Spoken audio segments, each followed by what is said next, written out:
pesado! Nunca, senhoras e senhores, na minha vida eu vou perfurar um disco de freio original e eu não recomendo você a fazer isso também.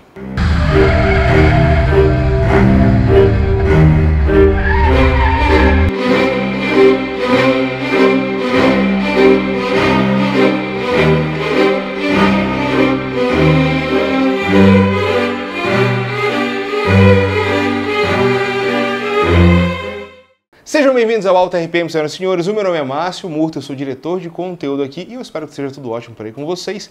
Isso aqui, só para vocês saberem, é um disco de freio de BMW 135iM. E originalmente ele não tem nem esses slots e nem esses pontos aqui que imitam um disco de freio perfurado. E é sobre a perfuração do disco de freio que eu quero falar com vocês. Sim, eu sei que existem muitos profissionais aí especializados em sistema de freio. Sim, eu sei que muitos de vocês já andaram com discos de freio perfurado. Mas não é porque deu certo até agora que vocês devem fazer. E esse é o ponto que eu trago aqui para vocês no vídeo de hoje. Existem dois tipos de disco de freio perfurado, senhoras e senhores. O primeiro tipo é o modelo que foi desenvolvido do zero e saiu de fábrica assim.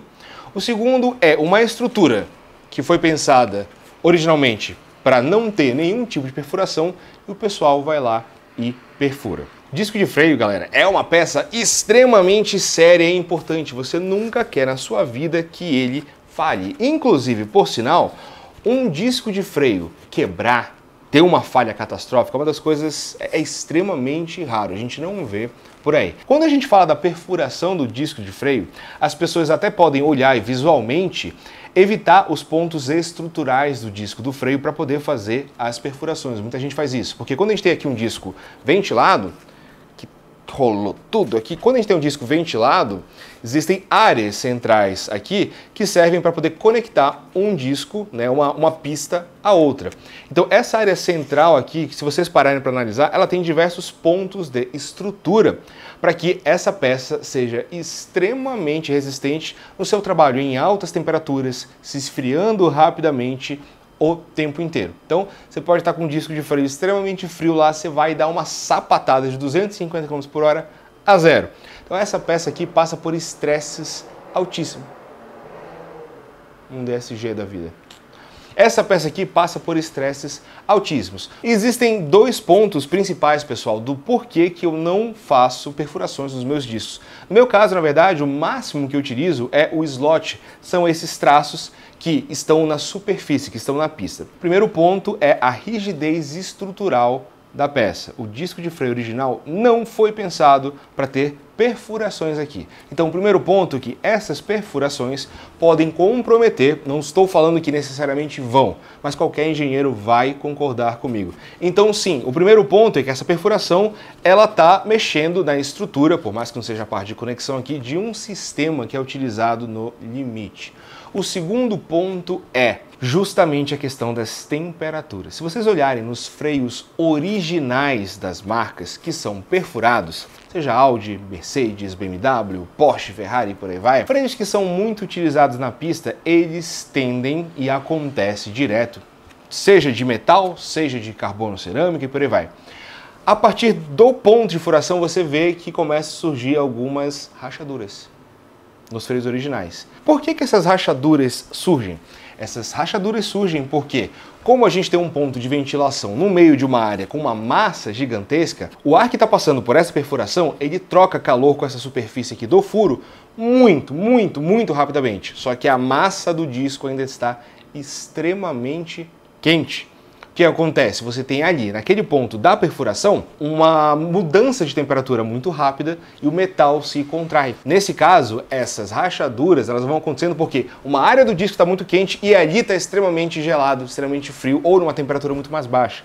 Então, nesse caso, essa troca de calor, ela vai sim, com o tempo, comprometendo a estrutura do disco do freio. Eu sei que a galera adora o visual do disco de freio perfurado e etc. Por sinal, muita gente está muito mais preocupada com a estética do seu carro do que com a segurança ou funcionalidade. O meu ponto é, pensando pela parte estrutural e de segurança, não faz o menor sentido você fazer a perfuração do disco do freio. O que você pode fazer para ajudar a dissipar os gases que normalmente são gerados entre a pastilha e o disco pelo atrito e temperatura alta é fazer slots, que são esses pontos aqui que eu mostrei para vocês, que tem uma pequena área, uma pequena valinha que ajuda a dissipar esses gases de frenagem. Ah, mas o meu carro já é eslotado e o freio continua fadigando, eu vou perfurar. Mais uma vez, você vai perfurar porque você quer. Porque em muitos casos, uma coisa que você pode fazer é partir para um kit de freio superior, maior em diâmetro, com pastilhas maiores e por aí vai. Então você consegue contornar a questão da temperatura. Se o teu freio, por exemplo, é um Chevrolet lá de 260 milímetros e está fadigando, uma coisa que você pode fazer é colocar um disco de 280 milímetros de Vectra, por exemplo, com pastilhas de Vectra.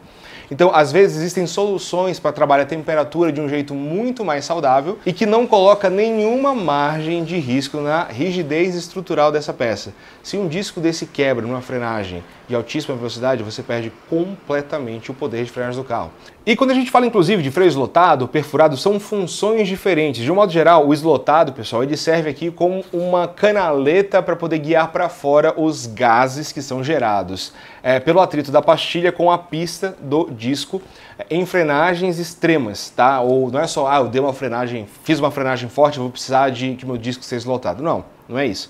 Quando você tem frenagens consecutivas, que a temperatura vai aumentando e aí esses gases da pastilha são formadas, na verdade, por conta da massa da pastilha, né? E essas, se você não tiver para onde canalizar esses gases, lembrando mais uma vez, em frenagens consecutivas, esses gases começam a formar uma espécie de uma microbolha de ar entre a pastilha e o disco. Então, um jeito de aumentar a eficiência de frenagem somente nessa condição é ter os slots.